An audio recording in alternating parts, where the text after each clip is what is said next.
Welcome back to Modern Homesteading with Tessa. I'm Tessa, and this is the channel where I show you how to feed yourself. In today's episode, we are making bacon! Just kidding, this one's not right yet.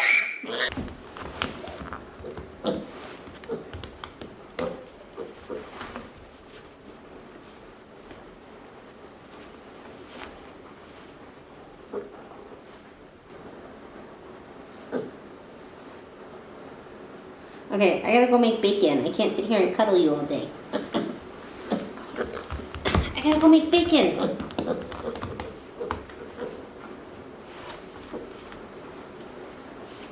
Oh my gosh, how can I say no to that? Huh. Oh, she likes the belly rubs.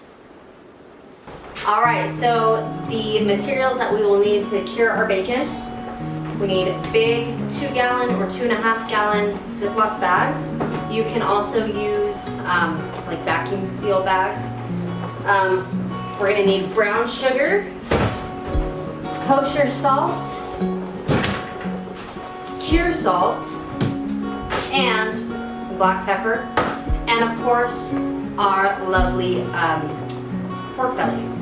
So bacon comes from pork bellies, and it has to be cured and smoked to turn it into bacon. The first thing we're gonna do is mix up our brine. So I figure I have about 36 pounds of pork bellies here to cure. So I'm gonna need 12 cups of brown sugar,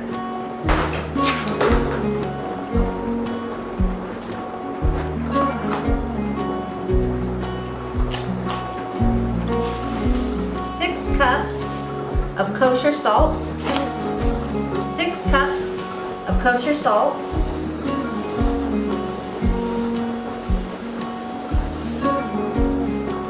3 tablespoons of cure salt,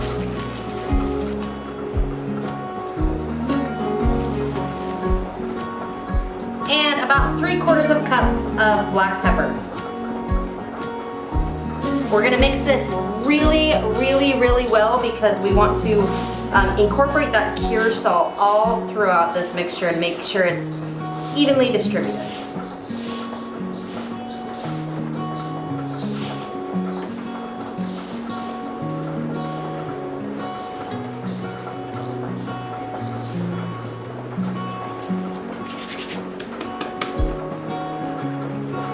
Next, I'm gonna label my bags because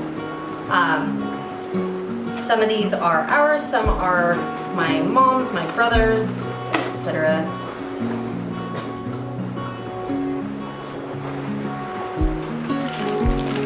Alright, so then we're gonna open up our packages of pork bellies.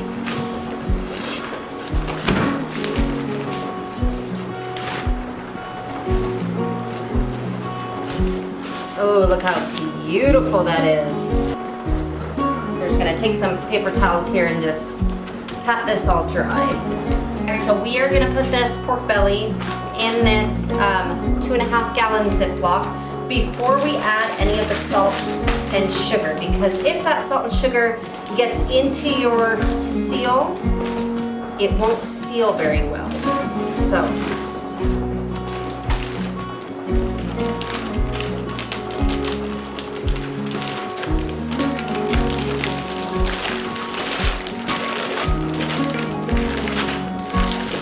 now, so with that in there, then we're going to take a couple cups of our curing mixture and dump that in there, flip it over,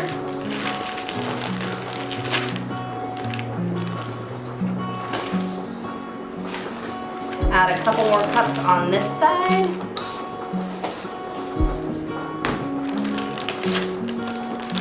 Seal it, and you don't need to have all the air out of it, but seal it, and then work your salt and sugar mixture around into the meat through the bag.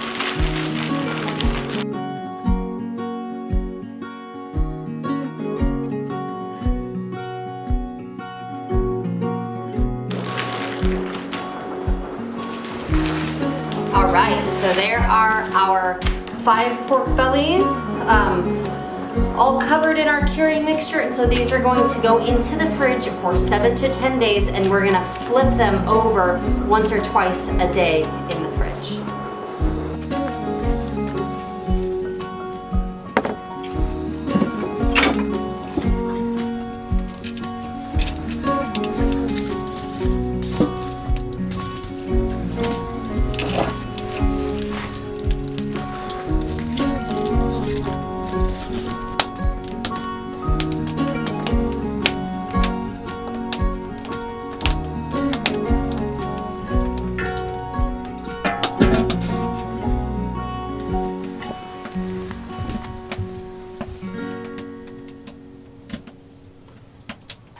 Okay, our bacon has been brining for 9 days now, so it's the day to go ahead and get it smoked. So I have a fire going in the smokehouse, so let's go in and see what the bacon looks like.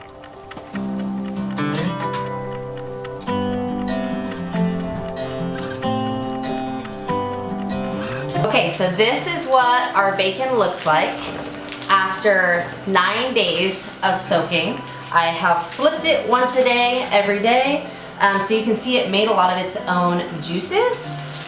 Even though we didn't add any liquid to this, it was just the salt, sugar, pepper mixture. So now what we need to do is give these a good rinse off, and then we will pat them dry. I am going to label them with these little labels in the smokehouse so I can keep everything separate, because I'm doing bacon for myself, my brother, my mom, a friend. Anyway, so yeah, we'll get these rinsed off, pat them dry, and then onto the smokehouse.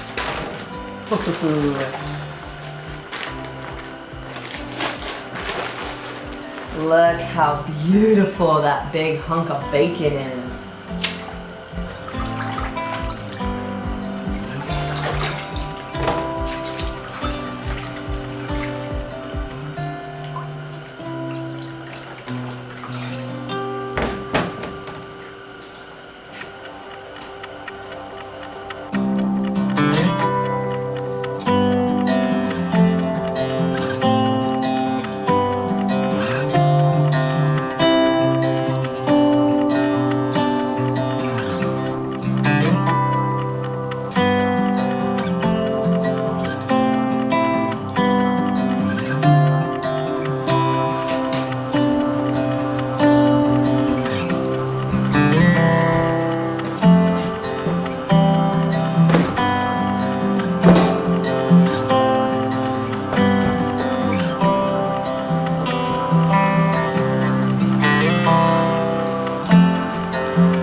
Let's get these out on the smokehouse.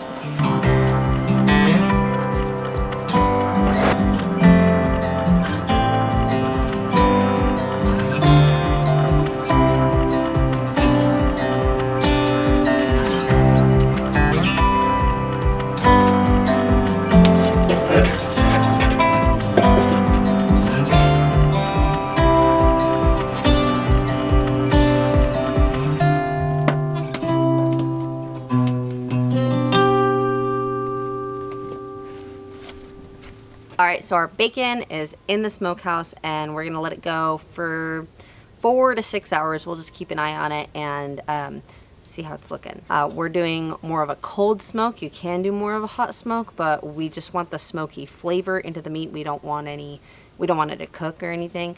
So we're doing more of a cold smoke. So, yep, we'll be back. Alright, it's been about 2 hours, so we're going to go ahead and give the bacon a flip.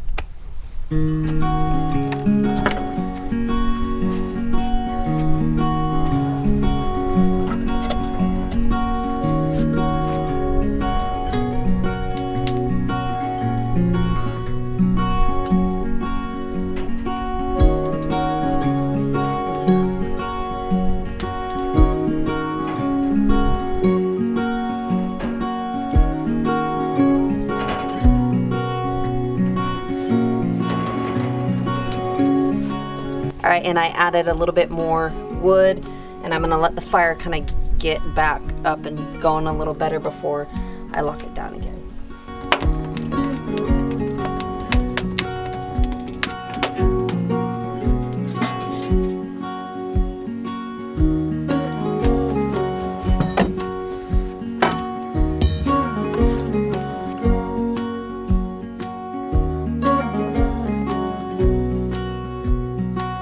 Okay, it's been about 6 hours and it's time to pull the bacon out of the smokehouse.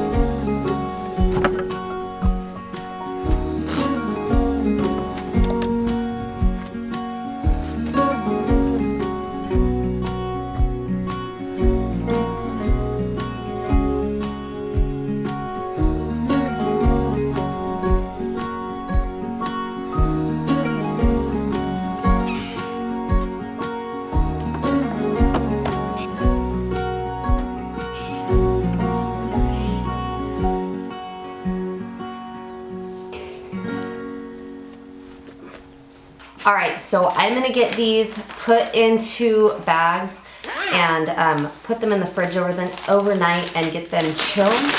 If we try to slice them right now because they're warm, they're not gonna slice well. They'll slice much better when they're cold.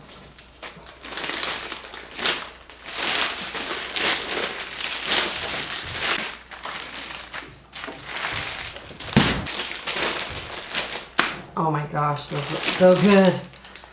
All right, so these are gonna go into the fridge and we'll be back tomorrow to slice them. Okay, it is the next day.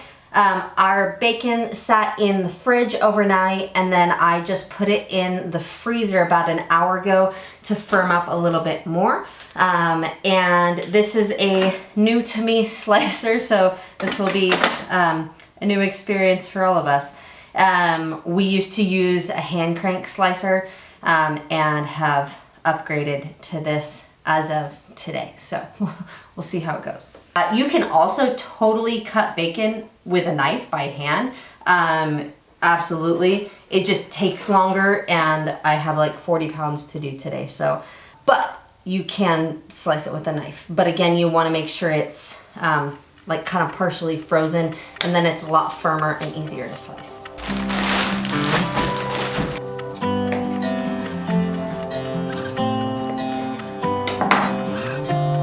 Oh my gosh, that's gonna be delicious.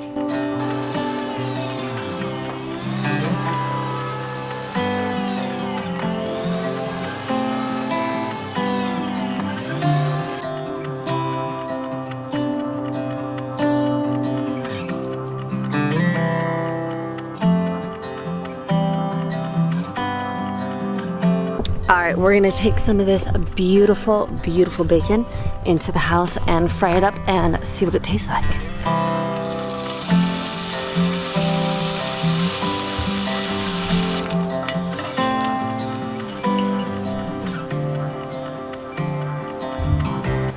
Okay, let's try it out.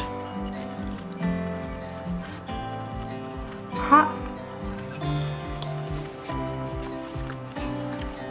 Oh my goodness, that is incredible.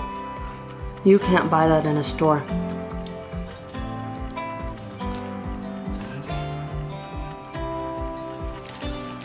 It is stupid good. Wow. I might have to cook a little bit more.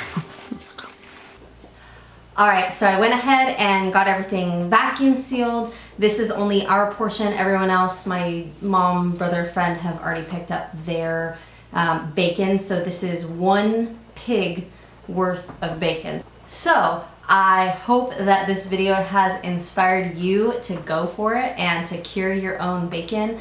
It's really not that hard and it is so rewarding and so delicious.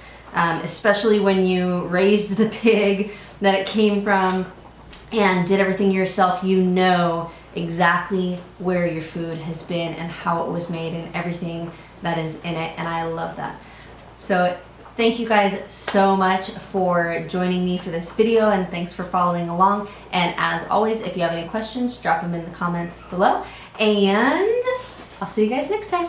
Bye.